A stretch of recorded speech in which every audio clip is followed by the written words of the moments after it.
avec la convocation de Bachir Fofana. C'était comme si on y était. Voilà ndax man su ma jógee fii incha allah fa laay dem. voilà donc mi ngi noonu. parce que liggéey bu mucc ayib nga daan def foofu. d'habitude suñu amee ay convocation ba sénégalais yi suñu bëggee xam dara fa yow lañ daan teewlu di la xaar. ci sa professionnalisme ak liggéey bu mucc ayib bi nga xam ne moom nga fay def. ñu nuyu ñi nga xam ne ñoo safoo di seetaan Télé Sénégal surtout l'émission Actu Sénégal à 7h di leen jox seen wàccuwaay kilifa diine yeeg ñëpp ñu ngi leen jox seen wàccuwaay di nuyu ñi nga xam ni ñoo la caabi féete seen gannaaw ñi nga xam ne dañu feebar ci ñaanal yàlla ñi génn àdduna yàlla xare leen àjjana. amiin amiin amiin amiin barke Seydina Muhammad amiin ni nga ko waxee noonu la mais comme ni nga ko waxee l'information principale c'est bien sûr la convocation de Bachir Fofana au niveau de la cybersécurité ñeneen ñi gën ko xam ci cybercriminalité xam ngeen ne moom mi lee Bachir Fofana nekk journaliste nekk aussi tam conseiller en communication altine nag moo ngi fi woon fii nii ci plateau Télé Sénégal amoon benn émission bi nga xamante ne jot na ko sekk ak yow Adama Fall ak Fatou Thiam Ngom amoon ay révélations yi nga xam ne jot na ko daal def par rapport à l'achat des véhicules lan moo dox ci contrat boobu noonu lan moo tax lënt am par rapport ak marché bi nu mu tëddee moom Bachir Fofana amoon ay révélations yu am solo yi nga xam jotoon na ko def ba tudd ki nga xamante ne moom moo di Cheikh Gueye bi nga xamante ne dañoo jàpp ne jamono ji nekkut koo xamante ne war nañ am ci moom confiance ba di ko daal di dénk ay marché mu nekkoon benn interrogation boo xamante ne moom Bachir Fofana jotoon na ko soulever loolu nag tax ba ki nga xamante ne moo di le président de l'Assemblée nationale par le biais de ses avocats notamment Maître Bamba Cissé yóbbu ko ci kanamu yoon yow nga teewoon ci plateau bi lan nga ñu mën a wax lu bees par rapport à ce dossier brûlant bi nga xamante ne depuis hier quand même ça fait la une des je ne vais pas dire des journaux mais des sites web yi nga xamante ne ñoom ñoo ci gën a xóotal. waaw comme ni nga ko waxee c'était le lundi passé. fi lañ toog ñu waxtaan ci ce qui se passe dans le pays. waxtaan ci ce qui se passe dans le pays ci voyage du premier ministre ak yenn yi nga xam ni xew na ci réew mi par rapport surtout à la commande des véhicules des députés de l'Assemblée nationale. Bachir samp laaj par rapport au marché. wax nag joxe information yu leer par rapport ak marché bi ni ñu ko attribué. yan genre marché la. appel d'offre restreint nangam sa nga expliqué. ba wax ni Cheikh Gueye la ñu jox marché bi. ba wax ni am na ñuy naan Cheikh Seck mu ne un Cheikh peut en cacher un autre fii la ko waxee. donc ñu gis ni wax jooju peut-être am na koo xamante ni mettitlu na ko. man ñun dañu jàpp ni. C'était au président de l'Assemblée nationale de s'expliquer. C'était le président de l'Assemblée nationale qui devait s'expliquer par rapport à cette question. wax teggi tuuma wala mu wax ndax li Bachir di wax am na wala amul. mais deful loolu dafa porter plainte pour diffamation. ak pour diffusion de fausses nouvelles yoon may na ko loolu. yoon may na mu porter plainte su gisee nii dañ ko diffamer. wala dañ def diffusion de fausses nouvelles moom en tant que président de l'Assemblée nationale mu porter plainte via ses avocats. C'est ce qu'ils ont fait démb nag la Bachir jot convocation à travers un appel téléphonique. Il n'a pas voulu en parler parce que wax na ak moom téléphone tey. D'accord. Il n'a pas voulu en parler. Pourquoi il n'a pas voulu en parler? Parce que dafa jox cër. Les forces de défense et de sécurité. Effectivement. Mais il s'est rendu compte que aujourd'hui le matin la ci benn journal wax muy journal Libération. moo joxe information bi comme quoi que Bachir Fofana et Adama Gaye ont reçu une plainte de la part du président de l'Assemblée nationale à travers l'avocat Maître Bamba Cissé. mu gis ni information bi relayé nañ.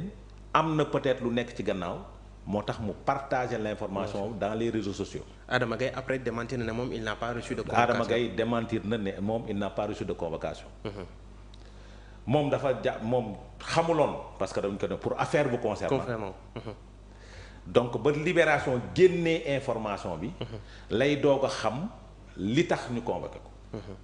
parce que cybercriminalité suñ lay woo convocation dañ la naan pour affaire bu concernant soo ñëwee ba sur place lañ lay wax li xew réellement par rapport à cette convocation maintenant dafay samp laaj par rapport aux informations qui fuitent au niveau des forces de défense et de sécurité.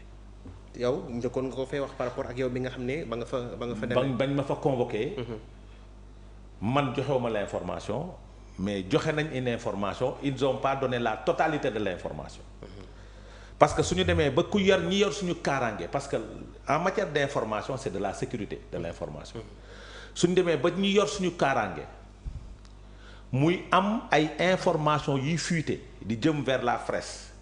muy am ay procès-verbaux d'audition yuy fuité di jëm vers la presse on doit se poser la question sur les forces de défense et de sécurité. C'est des questions que nous devons nous poser parce que est-ce que ñi nga xam ni dañu war a yor sécurité personne des et des biens. war na mën a am kuréel boo xamante ni daf ñuy fuiter ay informations di ko jox des médias. mais bon. Parce que c'est des questions qu'on doit se poser. Les médias doivent aller vers l'information. C'est vrai doivent creuser vers aller vers l'information. mais suñu demee ba ki nga xam ne dañ ko convoqué nekk affaire vous concernant c'est-à-dire moom xamul lu tax ñu ko convoqué. journaliste bi njëkk koo xam lu tax ñu convoqué ko ça pose problème. léegi yow fan da nga jàpp ne ñi nga xamante ne ñoo nekk au niveau de la cybersécurité peut-être ñi nga xam ne ñoo yor convocation ñoom ñooy am journaliste yi nga xamante ne. mais ñoo leen di jox xibaar yi. wala mais loolu laay jàpp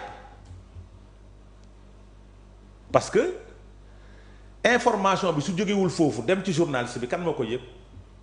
su nekkee journaliste bien sûr ki ñu convoqué partagé ko aussi. si la personne convoquée partagé wul information bi. kan mooy joxe information bi jox ko presse bi c'est-à-dire qui est la personne qui a informé que man j'ai reçu une plainte pour 70 000 et je n'ai pas remboursé et que moom joxewul information bi complètement parce que man sama convocation sama information mi ngi fuité le lendemain wala le soir de le jour de ma garde à vue le soir de ma garde à vue te le soir de ma garde à vue fekk na waa ji entrer en possession de son argent donc ils n'ont pas donné la bonne information ils n'ont pas donné la totalité de l'information ils ont donné une part de l'information maintenant lan lañ ci jublu en partageant ces informations du moment où le principal concerné n'a pas partagé cette information donc war nañ mën a xoolaat le comportement au niveau des enquêtes parce que gis nga enquête d'audition kuñ ko joxul war a koo xam ci yoon enquête audition kuñ ko ku fa nekkul waroo xam contenu bi parce que procès verbal d'audition 4 procès-verbaux d'audition la yow yaa koy signé te policier bi ne sa wet sax te bokkul ci enquête bi warul mun a am le contenu de ton audition suñ demee ba presse bi di ko am à travers leur téléphone des fois ñuy toog ci plateau teg di lire procès-verbal d'audition c'est un problème fii yaa ngi fàttaliku jamono bi ñuy wax ci mbirum Adji Sarr Ousmane Sonko. procès-verbal d'audition bi kii doon nu mu sotti l'actuel directeur de la RTS doon lire Pape Alé Niang doon lire ça a amené un télo.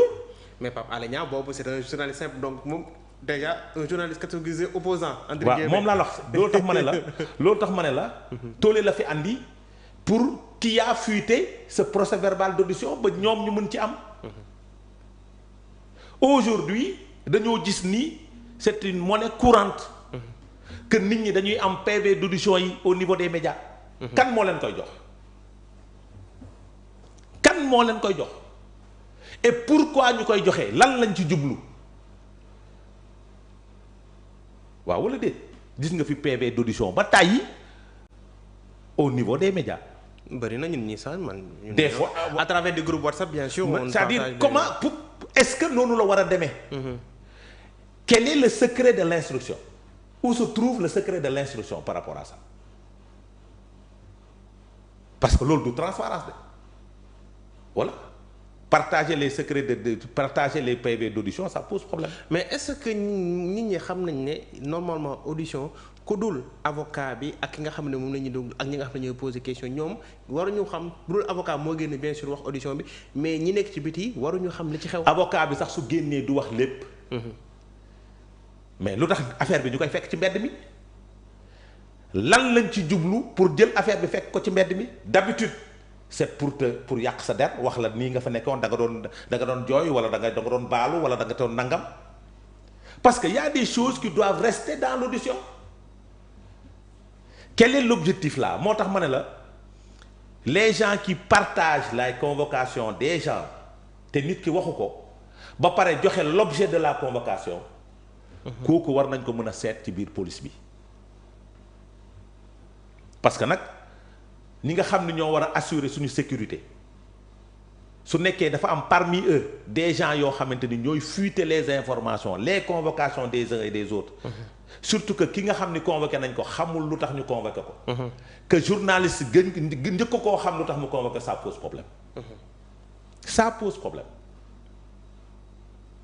su nekkee par exemple pour le cas de Bachir su nekkee cas bi avocat bi déposé plainte bi moo jox information bi journaliste bi parce que avocat bi xamul kañ la ñu convoqué Bassirou Diomaye Bassirou Fofana xamu ko waru koo xam déposer plainte rek la ci am loolu mooy benn maintenant démb lañ déposer plainte démb la ñu convoqué Bassirou Fofana mais Bassirou Fofana porté na plainte à une journaliste ba léegi dara moom rappelé ba léegi convocation journaliste boobu dossier boobu kenn dirigeanté wu ko pourquoi les dossiers concernant les gens qu'on appelle opposants du pouvoir ñu koy diligenté mu am fast track que yeneen dossiers yi nga xam ni les gens considérés entre guillemets comme opposants du pouvoir suñ ko porté plainte aux gens entre guillemets appartenant au pouvoir di dossiers yooyu kenn du ko diligenté. d'accord ñu bëgguma ñu sori foofu na ñu taxaw ci le cas de Bachir Fofana ak révélation yi nga xam